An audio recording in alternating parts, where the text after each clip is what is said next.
आइए हम लोग देखते हैं पहले रूढ़ संख्याएं 5 क्रमागत कौन सी हैं। रूढ़ संख्याओं को अभाज्य संख्या भी कहते हैं। ध्यान रखना है, पहली अभाज्य संख्या 2 है, फिर 3, फिर 5, फिर 7, फिर 9 नहीं 11, ये 5 अभाज्य संख्याएं बनेंगी। अब हमने आपको क्या नियम बताया था, बताइए। सीरीज आपको मिल गई है, औसत बताइए कैसे निकाला जाए। पहला अंतिम जोड़कर बाई 2 कर दिया जाए। हाँ देखिए, इसमें जितने नियम हम लोग पढ़े हैं एक भी नहीं लगेंगे, इसमें आपको फार्मूला लगाना पड़ेगा। क्यों नहीं लगेंगे, क्योंकि हमने कहा था कि सीरीज कैसी बननी चाहिए, समांतर श्रेणी, और ये समांतर श्रेणी नहीं है, इसीलिए हम इसमें फार्मूला ही लगाएंगे। देखो समांतर श्रेणी कैसे नहीं, इनके बीच का गैप कितने का है, 1 का, और 5 से 3 घटाओगे तब 2, और फिर 7 से 5 घटाओगे तो 2, लेकिन जब आप 11 से 7 घटाओगे तब कितना, 4। तो देखो कहीं भी अंतर समान नहीं है, तो फिर ये समांतर श्रेणी नहीं बनी, और समांतर श्रेणी नहीं बनी तो फिर वो नियम नहीं लगेंगे। तो नियम क्या लगेगा, औसत बराबर, बताइए, योग बटे संख्या। तो अब आप इनको जोड़ डालिए, है ना, तो 11 में कितना, 7 3 10 बन गया, है ना, 28 बनेगा कुल। और ये संख्याएं हैं कितनी, 5 हैं, 5 से डिवाइड करा दीजिए, तो देखिए 50 25 और पॉइंट लगा दीजिए, 5 छक्का 30। ऐसा कोई ऑप्शन नहीं बताए थे, ये देखो, है ना, का फाइनल आंसर है। इसको आप देखिए, इसमें बहुत सारी बातें आपको ध्यान देनी थी ना। पहली बात तो अभाज्य संख्या ही हमको नहीं याद रहता, हम लोग कभी 1 से शुरू कर लेते, कभी 3 से, जबकि शुरुआत कहाँ से करना है, 2 से। 2 सबसे पहली अभाज्य संख्या है।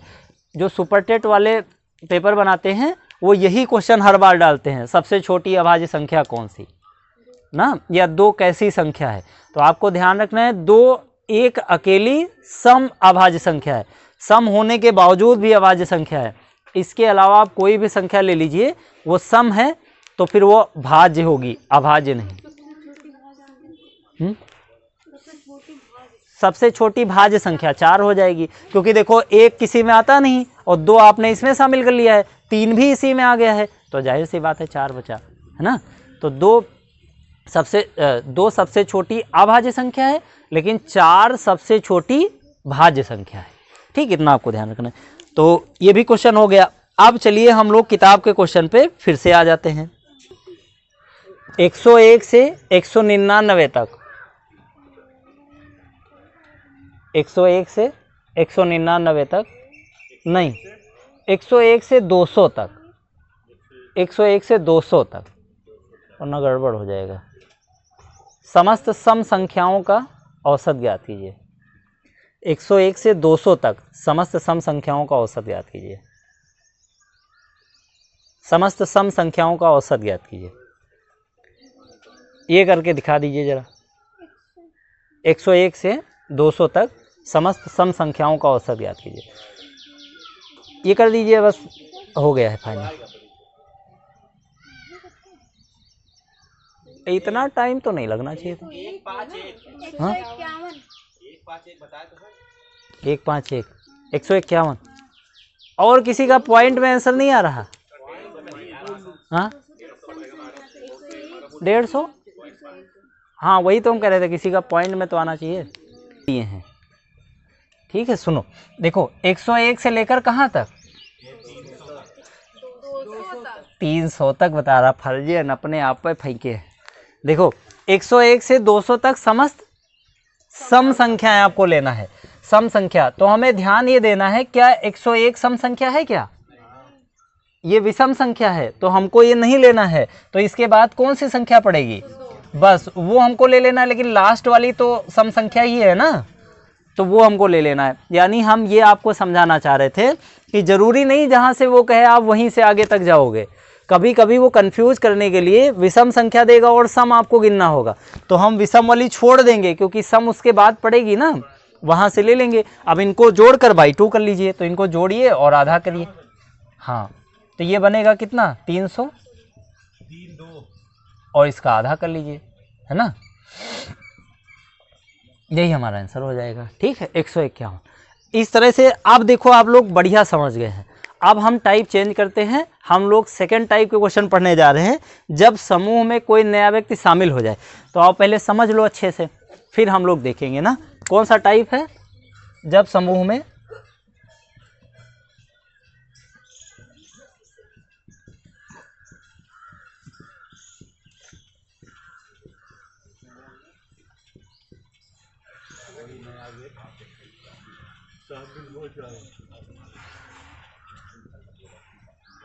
देखो ये क्वेश्चन अभी भी आ रहे हैं एग्जाम में, तो इनको आपको ध्यान देना है। हाँ? इससे पहले जो पढ़े हैं वो सामान्य मतलब थोड़ा अच्छे लेवल के पेपर में नहीं मिलेंगे, लेकिन उनसे बेसिक कॉन्सेप्ट क्लियर होगा। आप जानेंगे कि कैसे कैसे हम कर सकते हैं। भैया आपको 3 तरीके पता चलेगी नहीं कि औसत कैसे निकाला जाएगा, तो जब तक हम वो बताएंगे नहीं तो फिर आप जान कैसे पाएंगे। लेकिन जो अभी 5 अभाज्य संख्याओं वाला क्वेश्चन बोले हैं वो आप देखना 2-3 एग्जाम में आ चुका है। ठीक, तो ऐसा नहीं कि आप इग्नोर ही करते जा रहे हैं, लेकिन वहाँ कॉन्सेप्ट क्लियर कराना था, इसलिए पहले बेसिक क्वेश्चन कराए गए, फिर उसके बाद थोड़ा जो एग्जाम में आया था वो आपने कर लिया। अब हम लोग लैंग्वेज वाले क्वेश्चन टाइप में आ जाते हैं, यहाँ से आपको पेट में मिलना चाहिए। ठीक, अब ये 2 प्रकार के क्वेश्चन हैं, जब समूह में कोई व्यक्ति शामिल हो जाए या जब समूह से कोई व्यक्ति बाहर हो जाए, मतलब निकाल दिया जाए, तो 2 कंडीशन बनेंगी। फिर से सुन लीजिए। सेकेंड टाइप क्वेश्चन समझने जा रहे हैं, जैसे ग्रुप में कोई शामिल हो जाए। तो सुनो, जैसे मान लेते कि 15 लोगों की हम लोगों की क्लास है एक, तो 15 लोगों में जब हमने देखा तो एक एवरेज आयु सबकी 22 साल है, मान लीजिए ना, सबकी जोड़कर हम भाग करा दें तो एक औसत 22 साल का निकल रहा है।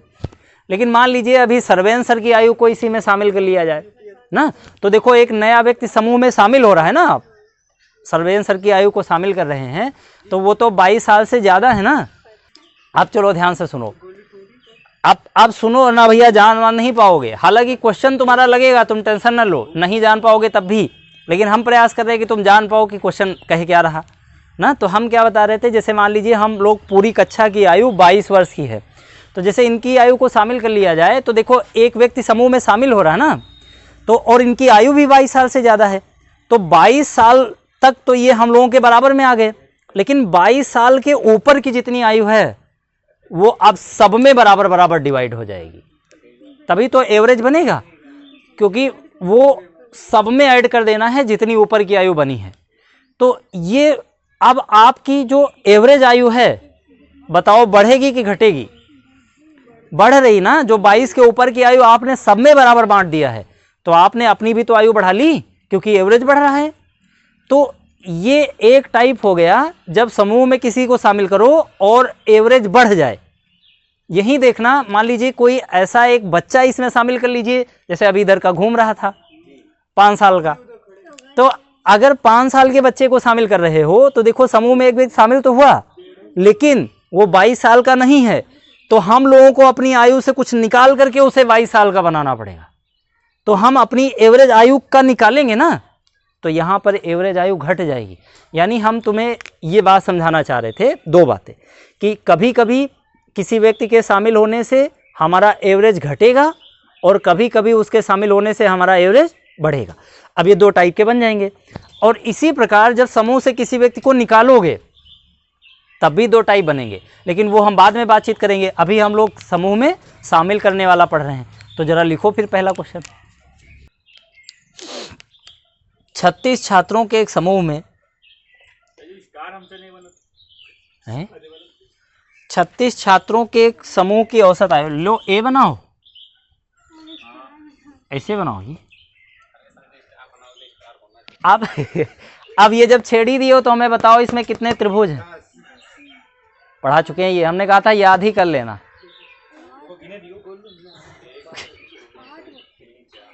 ये एसएससी सीचेसल में पूछा जा चुका है ना, हमने कहा था इसे याद ही कर लेना। हाँ वही तो हम पूछ रहे कितने हैं, तो 10 ही है, तो 10 ही हमने कहा था याद कर लेना। अब आप गिन के देख लीजिए, तुम लोग भी गिन रहे हो, पढ़ाया था फिगर काउंटिंग में, कहते याद। हाँ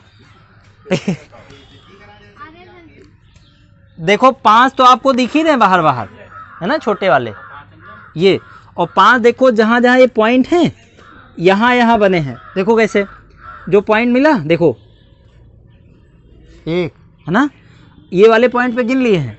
अब यहाँ देखो है ना 2, यहाँ पॉइंट मिला, यहाँ देखो 3,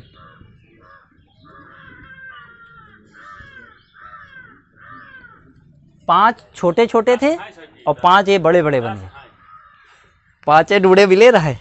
लिखो क्वेश्चन फिर। 36 छात्रों के एक समूह की औसत आयु 14 वर्ष है। 36 छात्रों के एक समूह की औसत आयु 14 वर्ष है।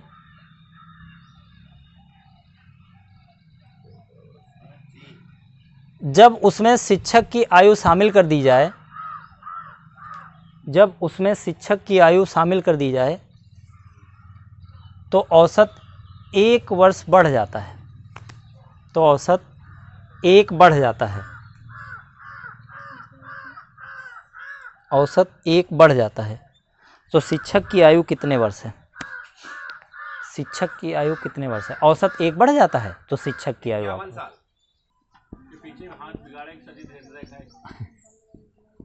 औसत बराबर क्या होता है?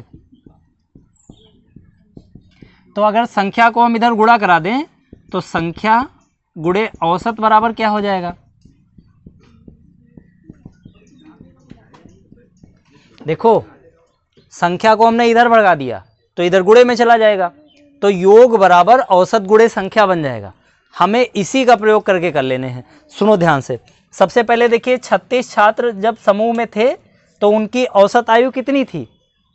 14 वर्ष। तो संख्या हो गई 36 और औसत हो गया 14। तो अगर इनको हम गुणा करा दें तो 14 लोगों की आयु का योग हो जाएगा। ठीक, और गुणा कराओगे तो कितना बनेगा? 504 वर्ष इन 14 लोगों की आयु का योग हो गया। आप समझिए, इन्होंने कहा है कि इनके समूह में एक शिक्षक की आयु को शामिल कर लिया जाए, मतलब एक लोग बढ़ गए, तो एक लोग बढ़ गए तो संख्या अब कितनी हो गई? 37।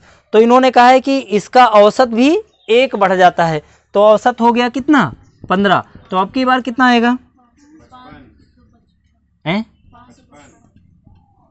555 ना। अब सुनना, तो अब आप एक बात बताओ, जब 14 लोग थे तो इन सब की आयु का योग कितना था? 504। अब एक लोग बढ़ गए हैं तो इनकी आयु कितनी हो गई है? तो जो बढ़े हैं उन्हीं की वजह से तो ये आयु बढ़ गई है, क्योंकि 14 लोग, 504 तो उन 14 लोगों का है, तो 555 से घटा दीजिए तो आप देखिए फिर कितना आयु बढ़ गई है? 51। इसका मतलब वो मास्टर 51 साल का आया है, तभी तो 51 इसमें बढ़ गया है। बात समझे कि नहीं? तो हमें कुछ नहीं करना है, जो भी संख्याएं दी जाएंगी गुणा करा लेंगे और इनका अंतर ही हमारा आंसर हो जाए। देखो 14 बच्चों की औसत, 14 बच्चों का औसत वजन 22 किलोग्राम है।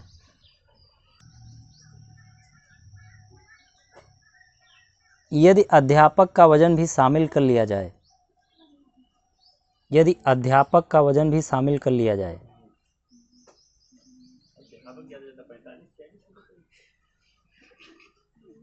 तो औसत वजन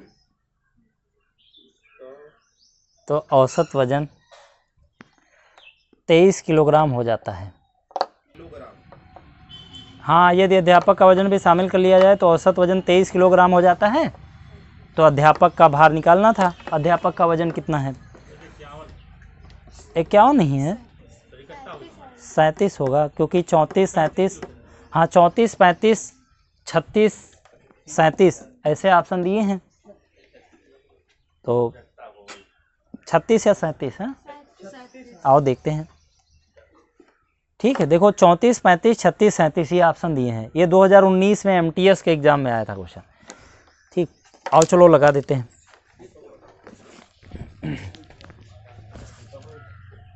देखो 14 बच्चों का वजन कितना था?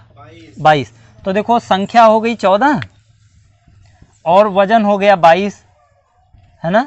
तो एक योग ये बनेगा। फिर इन्होंने कहा है कि शिक्षक की आयु को भी, शिक्षक का वजन भी शामिल कर लिया जाए। तो जब शिक्षक का वजन शामिल करोगे तो लोग कितने हो गए? 15।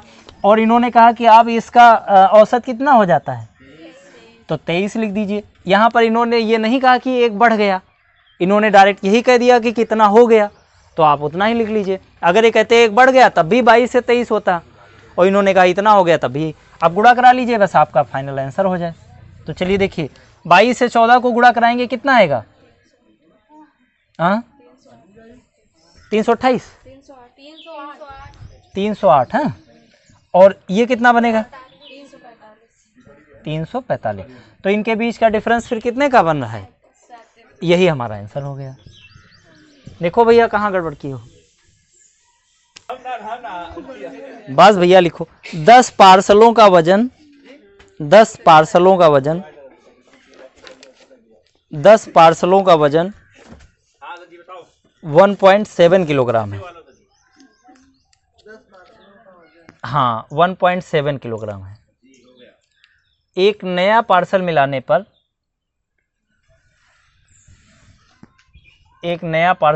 पर औसत वजन 60 किलोग्राम कम हो जाता है। 60 ग्राम कम हो जाता है। 60 ग्राम कम हो जाता है।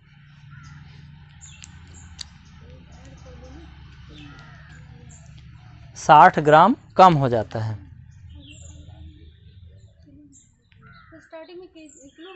हाँ 1.7 किलोग्राम। और ये जो कम हुआ वो ग्राम है। 60 ग्राम कम हो जाता है। तो नए पार्सल का वजन ज्ञात कीजिए।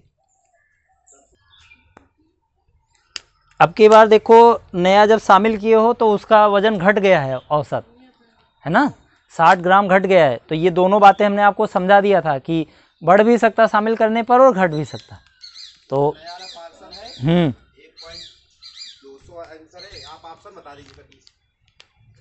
1.04 1.08 1.4 1.8।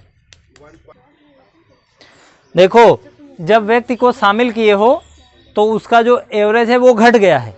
इसका मतलब ये हुआ कि जो व्यक्ति तुम शामिल किए हो उसका वजन बहुत कम रहा होगा ना, एवरेज से भी कम।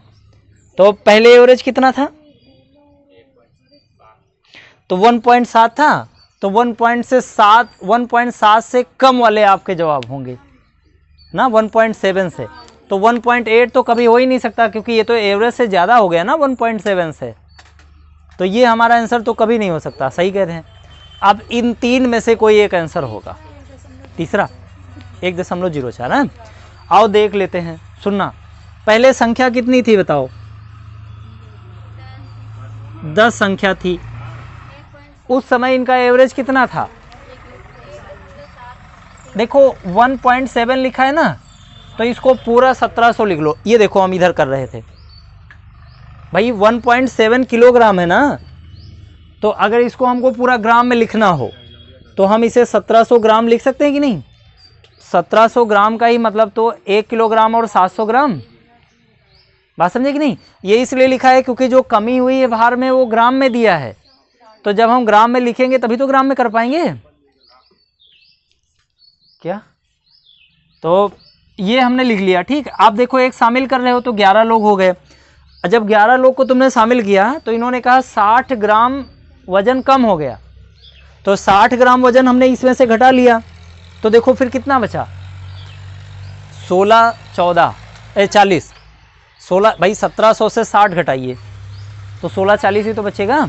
तो वो आप यहाँ लिख लीजिए। अब इनको गुणा करा लीजिए, इनको गुणा करा लीजिए, दोनों का डिफरेंस ले लीजिए, वही आपका फाइनल आंसर हो गया, जैसा आप हमेशा करते थे, है ना। आइए देखिए गुणा कराइए कितना बनेगा।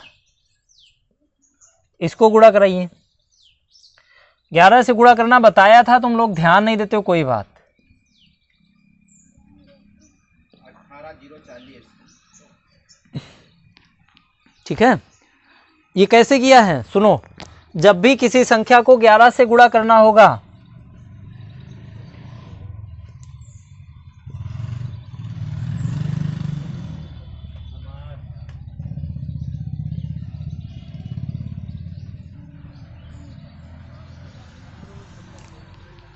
देखो ध्यान से, जब भी किसी संख्या को 11 से गुणा करना है तो सबसे पहले इसका इकाई अंक लिख लेते हैं, उसके बाद 2 अंक को जोड़ लेते हैं, तो 4 3 7, फिर इन दोनों को जोड़ लीजिए, सबको जोड़ते चले जाइए, इनको जोड़ लीजिए, यही, और फिर लास्ट में जो बचा है उसको लिख लीजिए। यानी कहने का मतलब लास्ट वाला पहले वाला आप भी लिख लेंगे पहले ही, और बीच में 2-2 पेयर करके जोड़ते चले जाएंगे। तो देखो 4 लिख लिया, अब 4 में 3 जोड़ा कितना 7, और 3 में 2 जोड़ा 5, और 2 में 3 जोड़ा, सॉरी 2 में 1 जोड़ा 3, और 1 सीधे लिख लिया। इसी प्रकार इसको भी कर लीजिए। तो सबसे पहले क्या लिखेंगे 4, उसके बाद 4 3 7, और फिर 3 और 1 4, और 1 और 6 7, और 7 और 6 और 5 11, हासिल 1 अलग बढ़ा लीजिए, और 5 और 4 9, 9 और 1 हासिल जोड़ लीजिए 10, हासिल फिर 1 आ गया, और 4 और 3 जोड़ लीजिए 7, और 1 8, और 3 और 1 जोड़ लीजिए 4, और 1 लास्ट में लिख लीजिए। कहने का मतलब पहला अंतिम तो लिखना ही है, बीच में पेयर बना लीजिए 2-2 के, हो गया। ठीक, चलो, तो हमें उम्मीद है कि ये तुमको समझ में आ गया होगा। ये सब शॉर्ट वीडियो बनाते रहते, तुम लोग देखते नहीं हो कुछ। इनके बीच का डिफरेंस कितना है देखो, देखो ध्यान से देखो। हाँ, पहले 40 लिख लो, 0 की जगह हो गया। अब यहाँ जब घटाओगे तो 1 आ जाएगा, है ना। ये बना है, लेकिन हमको मालूम है ये किसमें है, ग्राम में, और जो ऑप्शन है वो किलोग्राम में है। तो किलोग्राम बनाने के लिए 1000 से भाग करते हैं ना। तो 1000 से जब हम किसी को भाग करते हैं, नियम और समझो, जितने 0 होते हैं उतने डिजिट पहले पॉइंट लगा देते हैं, कभी भी हम भाग नहीं करते हैं। जैसे मान लीजिए अब हमको भाग करने हैं, देखो यहाँ 3 0 हैं, तो 3 डिजिट पहले दशमलव लगा दीजिए, यानी इसका आंसर कितना आ जाएगा 1.04। और इसको जब से सॉल्व करना है तो 2 0 हैं, तो 2 डिजिट पहले पॉइंट लगा दीजिए, इसमें 1 0 है, 1 डिजिट पहले पॉइंट लगा दीजिए, यही आपका भाग हो जाएगा। तो इसका आंसर फिर कितना बनेगा 1. बस भैया।